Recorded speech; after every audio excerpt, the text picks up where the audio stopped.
What's something $100 or less but is a total game changer? Serious. 10 feet long phone chargers. You can roll to the other side of the bed.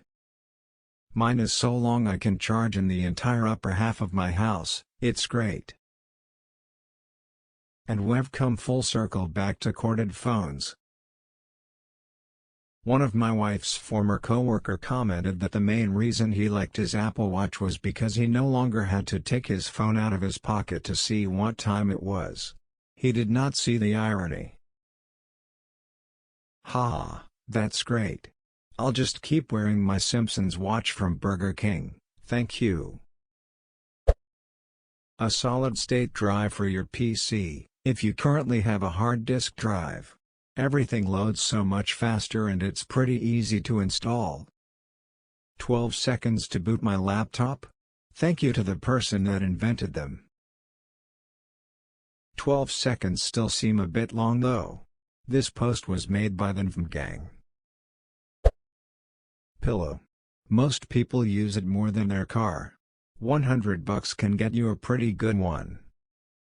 A good pillow is a sign of power and wealth. Blackout curtains. Especially if you work second shift or graveyard. The quality of sleep goes up so much. In more confined spaces or if blackout curtains just are not enough, pair them with blackout roller blinds and if fitted snug next to zero light will get in even if the sun is fully shining right at the window. For me curtains alone didn't work. The little gaps around the sides totally ruined them for me, letting in far too much light. Plus most didn't truly block the light out. Double up though? Works a charm. A kitchen knife that isn't some Walmart garbage. Totally changed the kitchen game. I'm currently taking care of a 98-year-old who can afford planes, seriously she owns planes, but refuses to get kitchen knives because they're too expensive. I started bringing my own because she wanted me to use a butter knife to cut the veggies. Never again. Some people that own planes are the stingiest mother duckers I've ever seen. Sure, you own a Global, but you're questioning why it costs X amount for a $411,413 recert? We actually have a formula for how much that costs. Learjet owners tend to be the worst, especially the medical transport ones. I got this far when I realized it was about airplanes. For some ducking reason I thought carpentry, knives and planes are in the same brain category for me apparently. Or I'm just a single brain cell. Probably more that it's so uncommon for someone to just own a plane that your mind doesn't go there. Rollerblade wheel casters for your desk chair. Quieter, smoother, and don't damage your floor. I finally just got some and I love them, $20. I had no idea these existed. Searching now. Nice glass containers for leftovers. Sized for one portion, microwavable, airtight, you can see what's inside, easy to clean. Turn every dinner you cook into 2 or 3 meals. Pyrex ones are a blessing. Have 2 sets of the Pyrex ones myself. They've easily paid for themselves and the leftovers produce I can now see and remember to eat. A slow close toilet seat. Only downside is you forget other people don't have them. I've slammed so many toilet seats in other people's bathrooms. Mouse aim. I did it at work the other day and as soon as I let go I said "oh duck" in my head before I heard the slam. I bought my dad a $2 letter opener and he acted like it was the best gift in 20 years. I have one that looks like a sword smile edit, rip my inbox. I got one that's the Eiffel Tower, but you pull out the top and unsheath the letter opener. Quality bed sheets. You spend so much of your life sleeping, don't cheap out and get the stuff that low-key feels like you're laying on printer paper. Edit, guys, I'm not some sheet connoisseur, I don't know much about buying sheets. Stop asking me for brands, material recommendations, thread count. I don't know. On a related note, A sleeping mask was a game changer for me. You can get a decent and comfortable one for about $20. It can do wonders to improve sleep quality, particularly blocking out the light pollution can make a bigger difference than you think. My sleep mask has little eye turrets, that mean I can open my eyes, and it's still 100% dark, and my eyelashes aren't smushed. They're a great smile. I have one like this. It looks like a tiny eyebrow. A portable power station. It's insane how useful it is. I got mine for $90. It has flashlights, an air compressor, charging ports for plug-in chips. It has a few other functions I cannot think of ATM. But lastly, it'll jump a car 4 to 6 times before it needs recharged. And charges quickly. Never have that awkward experience with strangers, and I can even jump someone else quickly and efficiently with no risk to my own. And in winter ducking, boy, it's a game changer, lifesaver. I've never felt more confident in my POS car since. Edit, this blew up a little and I've got no time to answer, work and all. I've got the Schumacher 1200 P-Camp multifunctional portable digital power station. If you can get it on sale, it's perfect, and prices differ by area. They also need tiny maintenance, as others posted, recharging every so often and not leaving them to bake in your car. I keep mine inside during the warmer months if I'm not going anywhere. It's just a good thing to keep in the car for winter. Conversely, do not get this if you're the kind of person who is bad at maintaining things on a regular basis.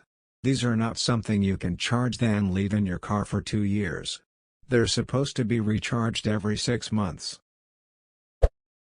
It sounds so ordinary, but the kitchen trash can with the foot pedal that flips open the top. We lived with the press lip to open kind for years because we were too cheap to spend an extra $10 in the beginning. No longer having to manually open and close that thing like an animal is a pleasure I could not have predicted. Now, I just step on the pedal, and it opens. A weighted blanket. One of the best purchases I've ever had. Edit, there seems to be a lot of questions and many of them repeat, so I'll try to answer the most frequent ones. Where can you get a good one for less than $100? A. Amazon has great ones for $70 to $100 but tend to either be twin size or on the lighter side. However, you can also get good and heavy ones on sale, especially around this time of year. Don't they get hot? A bit, but I live in the cold for most of the year due to the weather and stick my feet out during the hotter days. Aren't they for autistic people? A. Yes and no. They are used to help some of the people who have to live with autism, but are also used for a lot of restless people. How do you clean them? A. I use a duvet cover, and wash that weekly, then take it to the laundromat every 90 days or so. I have a 30 pounds queen-size blanket, Ada, it may actually be 25 pounds, it was bought 6 months ago. I have insomnia. I fully credit the weighted blanket with my ability to fall back to sleep after waking up to pee at night, damn having kids and all that. I missed it when I went on vacation and work travel this year. Ada, since this got more upvotes than I expected. I weigh south of 200 pounds, but not significantly. My husband bought the blanket for me and we thought the queen size would be spread wider and the distribution would affect the 10% weight recommendation, so he went with the 25 pounds. It was very heavy the first couple times I slept under it, but now once I curl up I hardly feel it. I can roll over under it, but not with ease, and I think this is why I stay asleep, because I'm not tossing and turning. I hardly feel the weight when I am still. How do you wake up with insomnia? Some very funny person asks. Well, my insomnia used to be the inability to fall asleep, but then it turned into the inability to fall back to sleep. If I woke for virtually any reason, but especially if I got out of bed, I was awake from that point on. Do you mind if I ask how much you weigh? I use the 10% of your body weight recommendation and it's definitely heavy, but it doesn't seem to make a big difference for me. I'm wondering if the recommendation is bullshit. 10% body weight plus 1 to 2 pounds is a solid rule of thumb that works for most people. But it's not an absolute rule, And it's not like a heavier one will kill you. If you think heavier would work for you, try it out. A good first aid kit. I would supplement this with a 72-hour emergency kit. There are decent kits out there for under $100 and they come with a first aid kit as well. First time I've heard about 72 hours kit. What is it? A kit that would help you survive for 3 days. Why 3 days? That's the average amount of time, say, a bad storm, hurricane, winter storm, could strand you. A decent-sized portable battery pack. Bought a 21000 mAh Anchor with quick charge and it's been a lifesaver on more than one occasion. Think I paid about 25 English a couple of years back. Even 10,000 will do for most people. I only have to charge mine every 2 days and my phone hasn't died in ages. A secondary display for your computer, especially if you are a gamer or programmer. Not sure how anyone deals with just one monitor. I have 3 and notice it's missing when I use a dual setup.